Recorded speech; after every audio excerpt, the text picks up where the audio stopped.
$2,000. That's what a $52,000 salary works out to per paycheck on paper before anything touches it. The first check that lands is smaller than that. Not a huge shock, most people expect some of that.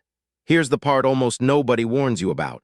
A few weeks later, once the rest of your benefits turn on, the same paycheck shrinks again, a second time on the exact same job. Today, we open one real pay stub and watch both of those shrinks happen, in the exact order they happen, with real numbers, starting with the one nobody mentions at all. This is not another video telling you to budget your first salary with the 50-30-20 rule. That advice starts one step too late, a number already sitting in your account, and skips straight past how that number got built. We are going to build it instead. One pay stub for one real new hire making $52,000 a year, paid every 2 weeks. We will follow the money down that stub exactly the way payroll calculates it, line by line. Twice, once for the first paycheck itself, before most benefits have even started, and once for the paycheck a few weeks after that, once they have. Nobody hands you this timeline on day one, not an offer letter which quotes gross pay because that is the number both sides can compare. Not a school that spent more time on algebra than on a W-4. Not an HR portal that drops you a login on your first morning and calls that onboarding. By the end, you will know exactly which lines on your own stub are federal law, which one belongs to your state, and which ones are a dial with your own name on it. Start at the top. $52,000 a year, paid every 2 weeks, works out to 26 paychecks a year, and $52,000 divided by 26 comes out to an even $2,000.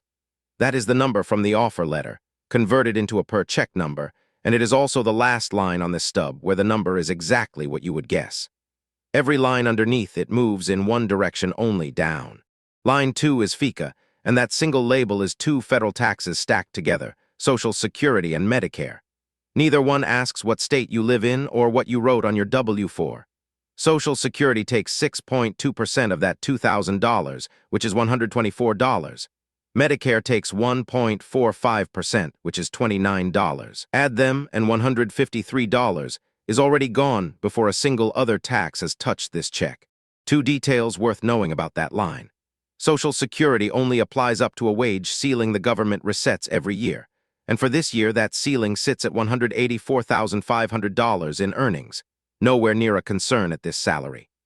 There is also an extra 0.9% Medicare tax that only kicks in on earnings above $200,000 a year, also not relevant here. FICA is the one line on this entire stub that nobody at this income can negotiate, adjust, or opt out of, whether they are 22 or 52. Line 3 moves, and it is nothing like FICA.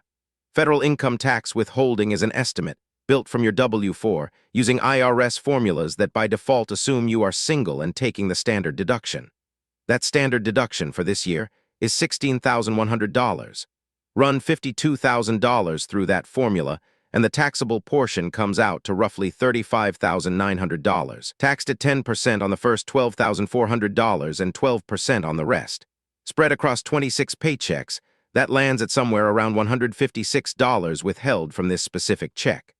Unlike FICA, that number moves depending on what is filled in on the W-4 sitting in a new hire's file. It is the first real dial on this whole stub, and most people never touch it. Line 4 depends entirely on where you live. Texas, Florida, and Washington do not withhold a single dollar of state income tax. Say this paycheck belongs to someone in Arizona instead, which runs one of the simplest formulas in the country, a flat 2.5% on every dollar, no brackets at all. Applied here, that is $50. Add up everything so far. $153 in FICA, roughly $156 in federal withholding, $50 in state tax. $359 gone out of $2,000. And here is the detail almost nobody says out loud. For a lot of new hires, that is the entire list on that first paycheck.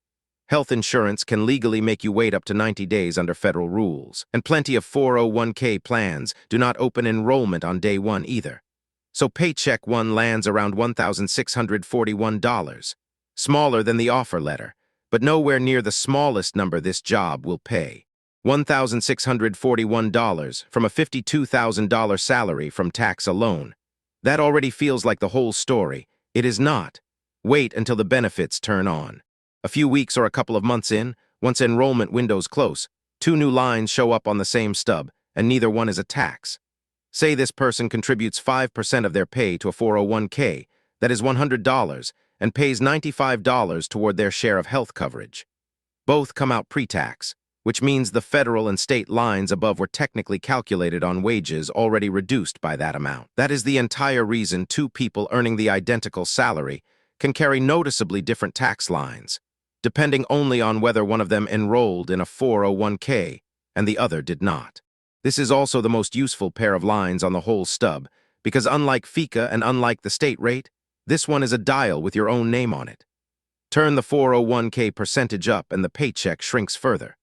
Turn it down and the paycheck grows back at the cost of an employer match that, on a lot of plans, is real money left sitting on the table every single payday it goes unclaimed. The contribution limit on a 401k this year sits at $24,500, nowhere close to relevant at this salary. The actual decision most new hires face is not whether to max it out. It is whether to put in enough to catch whatever match is on offer before deciding a smaller paycheck is not worth it. Add the new lines to the running total. 153 in FICA, roughly 156 in federal withholding, 50 in state tax, 100 into the 401k, 95 for health insurance. $554 gone from a $2,000 paycheck. What lands is $1,446, same $52,000 salary as the offer letter. A second, smaller paycheck than the first one, on the exact same job. Zoom out and that $554 gap repeats 26 times a year. That is $14,400 that never reaches a bank account, on a job that pays $52,000 on paper. A $52,000 salary and a roughly $37,600 take-home number are both true at the same time, about the exact same job. Neither number is a lie. They are describing two different stages of the same money. Here's the opinion part, plainly stated. Most personal finance content is built for someone who already has money and already knows the vocabulary sitting on this stub, FICA, a 401k match, a W-4. It skips straight past all three and goes straight to allocation advice and rate of return math. That skips the actual place the confusion starts. This stub is the first real financial document most new hires are ever handed, with no instructions attached, and treating it as already understood before moving on to investing advice does not remove that confusion. It relocates the confusion underneath a louder topic instead of resolving it. None of this is your employer shorting you, and none of it is a mistake sitting on the stub. It is 6 specific lines, arriving in 2 separate waves, some fixed by federal law, 1 set by your state, and 2 that are a dial with your own name on it. If you take one thing from this video, pull up your own next stub, or your first one if it has not landed yet, and find these lines for yourself. Circle the fixed ones, FICA, federal tax, and state tax. You are not moving those without moving states or changing your income. Then find the 2 that are not taxes at all, the 401k line and the health insurance line, because those are the only 2 numbers on the whole page with your name right on the dial. This is not a recommendation for what percentage to pick, since that depends on your own bills and your own employer's match, and it is not financial advice. It is the map nobody hands you on day one. Read all the way down to the bottom of the page.